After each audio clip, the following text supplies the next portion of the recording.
तो कवितार शीर्षक ओडिया भाषा। दिनक दिन वर्णबोध को छुए नव यौवन, दिनक दिन वर्णबोध को छुए नव यौवन, आगामी मुझे देखे सपन। लिपि क्रांतिर से प्रथम आशा से आम ओडिया भाषा। कलिंग थिला उड्र भी थिला आ ओडिशा हैला, कलिंग थिला उड्र भी थिला आ आज ओडिशा हैला। पाइछि सबुठी आम वर्णबोधर ए सोनेली भाषा से आम ओडिया भाषा। जदुमणि और कवि सूरज आम उपेन्द्र भंज, जदुमणि कवि सूरज आम उपेन्द्र भंज, मधुसूदन और फकीर मोहन मिसी मिसी लेखिले मिसी मिसी गाइले, मिसी लेखिले मिसी गाइले आम गौरवर जशा से आम ओडिया भाषा।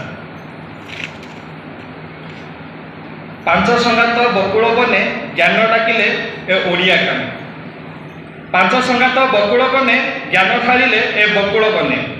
मधुसूदन देले अक्षरमाल, गोपाल देले शब्द बल, मधुसूदन देले अक्षरमाल, गोपाल देले शब्द बल। सुप्त जाति उठिला माती ओई भरोसा से आम ओडिया भाषा, से आम ओडिया भाषा। धन्यवाद।